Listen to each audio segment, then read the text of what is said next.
Hey everybody, my name is Tony, and I am just on the other side of having had COVID.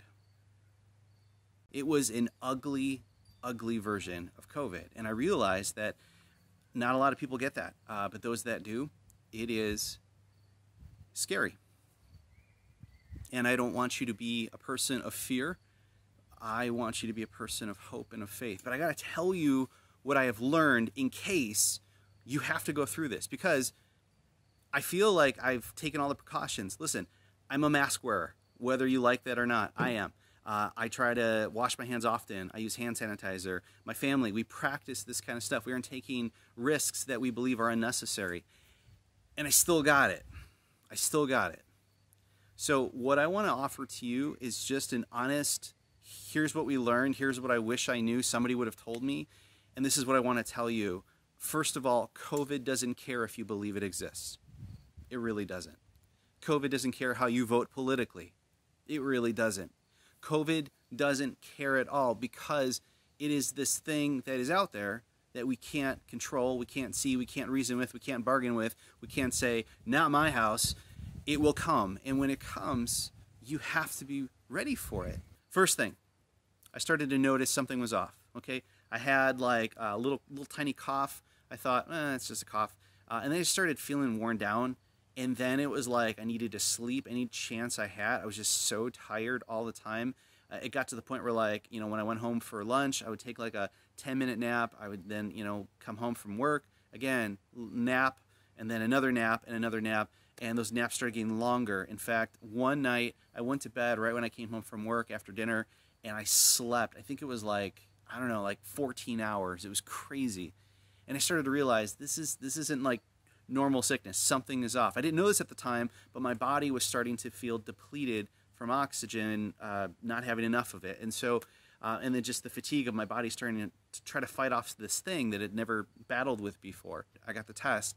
Test is weird. Then you got to wait for the results. And so while I'm waiting, I'm again trying to take precaution, letting work know, FYI, I also work for a school, letting the school know, FYI, I might be tested positive here. And then obviously when I was saying, please let so-and-so and so-and-so know. Next phase, being sick. It was ugly. It started out kind of ugly, and then it got ugly, ugly, ugly along the way. First, just again, feeling like off, and then it's sleep, but I can't sleep because I'm coughing. And any position I try to get in, do I prop myself up? Do I lay on my back? Just coughing, right? I got stuff in my lungs. I can't figure out how this is going on. I feel like my lung capacity is shrinking a little bit more every day.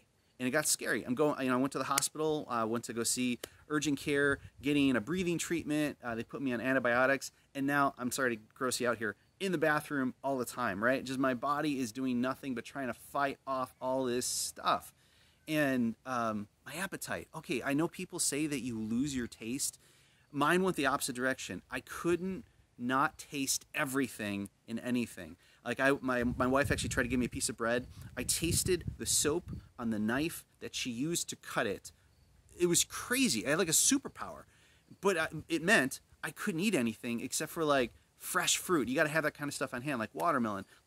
For me, it was small, tiny doses. Okay, I ended up losing probably like 15, maybe more pounds throughout this whole experience.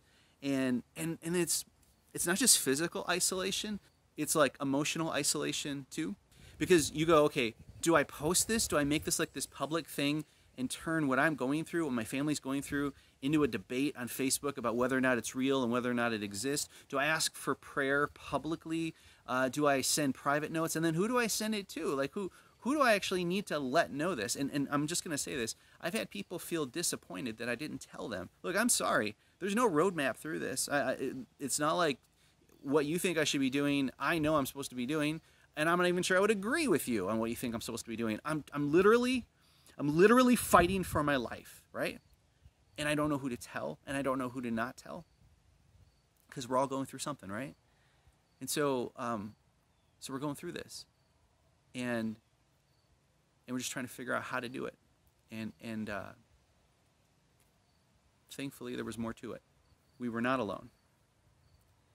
We had people in our life that we have been building relationships with, people in our church, people that I work with, people that I, for whatever reason, have encouraged in their life, people in our small group, people who just cared about us, who just started bringing us meals. I got to tell you, one of the greatest gifts you can give somebody who's going through this is just little texts with no obligation, okay? Because sometimes it just takes work to like update everybody. But sometimes people just say, hey, praying for you. You don't have to reply back. Just really want you to know that you're being lifted up right now. Like, that's gold. And if I want to, I can tell them more. But like, that's important. Again, not everybody tells you that, but we've learned that that was huge too. I also got to tell you, my dependency on God, never has it been what it has been through this process. And on the other side of this, there were some moments where I didn't know if I was going to make it through the hour. And again, not trying to like tell you a sad story here. I want to tell you the hopeful story. And I would just go to God and say, you know, God, look, I say that I trust you, and I'm just going to practice it right now. Like, there's all this stuff I could be praying for, but I'm just going to really shrink my prayer. And Lord, I'm going to ask you to heal me. Here, you know, here's the big prayer. You can do it. But simply take me through this next hour. And I trust you. I trust you with this next hour of my life, wherever it goes. And then you get to the next hour and you say, okay, God, thank you for the last hour. I want to trust you again for this next hour. Because listen, when you're in your bedroom by yourself, an hour feels forever, right? You can only watch so much TV and do so much. And then just on and on. And I've tried to hang on to that. I've tried to hang on to that dependency on God. I mentioned I wasn't alone. Part of that included having a medical friend who was coaching me from the side. I had to go to a doctor as well to get the medications and all that stuff prescribed to me. You need to make sure you're not alone. Thankfully, I had a wife who was a caretaker in my life. But things you should think about in advance is, what if you don't have that? Or what if both of you get it? How are you going to figure out your household plan? So again, I think that's huge. I wrote down a couple things I want to just read to you. Things you need to have on hand. Again, fresh fruit, I think very important. Some basic medications like Mucinex, or things for, like obviously that's for your phlegm and all that stuff. Again, not to get gross. But things for like your headaches, the chills, having ibuprofen, aspirin, whatever your over-the-counter stuff is. I would get antibiotics once a day, and then obviously my breathing treatment every so many hours. That was huge. Also, Gatorade, having something to replenish you, so your electrolytes and all that stuff kind of keeps going. Freezer meals. Listen, this is not just for you, but for your family. While they're taking care of you, it's good to have freezer meals pre-made or made up in the some space where you can grab them, even if they're out of a box. Super important. TV trays for me. I had to borrow my daughter's Frozen TV tray from the movie Frozen. Felt a little, daddish, but so be it. I got a daughter, and I needed a TV tray, and it was great. We were also big fans of Instacart, being able to order groceries and have them delivered to us. Very important for us. There's so many tips. Zinc, that kind of stuff, having that on hand. Extra pillows. I probably used a ton of pillows just to stay propped up. Although I learned that actually if you sleep on your stomach, it opens up the lungs, your airways, a whole lot more. For like 5-6 days, I was really struggling with sleeping, and that was a really good tip. Again, I think one of the things that we really had to be conscious of too is making sure that because we aren't alone and we have kids in the house, being sure that we took care of our kids. Any sign I can give them that things were moving forward. Like I remember coming down literally to this spot and sitting where I am right now and having a lunch with the family. And now granted, I ate a tiny bowl of watermelon and strawberries, but just being around them and keeping distant, and having that space, it really meant a lot to them. Now granted, I'm just going to tell you this, going upstairs when you're having an ugly version of something like this, really hard, super hard. Just, again, lung capacity, okay?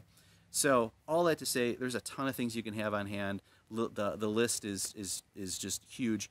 One really big thing that you're going to need is a pulse ox, which I didn't know what those were, but basically it kind of goes on your finger, and it tells you the amount of oxygen you have in your blood. It also tells you when you get to a certain threshold where you go, it's time to go to the hospital and get real oxygen. I teetered on that edge on a regular basis. Some people obviously have a worse version than I did, and they have to be hospitalized. Doing this at home, really complicated. Thankfully, again, great support that we had all around us. Allegedly, I have 4 months of antibodies in me, right? Because nobody knows where this is going. You can't say you'll never get it again because the strain can adapt. I've read that, actually. The strain that originally came in from Seattle is a very different strain that's out there right now. And so as this adapts, we have to continue to be wise about this. I want to push you into a place of protection and caution, not in a place of fear, but a place of hope. Again, because I really do believe that what we are going through, we can go through together. We can all pitch in. We can all do our part. We can begin to go, maybe a mask isn't political. Maybe it's biological. Maybe it's physiological. Maybe it's actually loving our neighbor as we love ourselves. Just a thought. And finally, I just simply want to say this. Nobody knows what's going to happen next. And I know that that's scary. Nobody knows if somebody in their family is going to get it next. I know that's scary. We all like to think that the information bites that we have had have put us in a place of control. You're never in control over your life, over anything. You aren't. I don't know what you believe about this, but you just aren't. Maybe it feels like you are if you're succeeding, if you're winning, but then something happens, right? You get fired from your job, or somebody gets sick, or you know what I mean? You've had that rug pulled out from underneath you, I'm guessing. I want to encourage you to not be the kind of people who try to manipulate others, who are passive-aggressive, who drop hints. We got to go through our stuff together. Listen, if we got stuff to go through, let's go through it together. If you got something going on with this topic, with other things, take the time to go through it, because one of my greatest joys on a very hard situation that I had to go through was just realizing how many genuine people in my life just really care about me. And we fought hard to form those relationships. I just want to encourage you. You need people in your life for whatever you go through. For me, I also have found such great joy having God be at the core of that. I don't know where you stand with him, but don't just treat him like religion. Don't just treat him like an idea or a belief.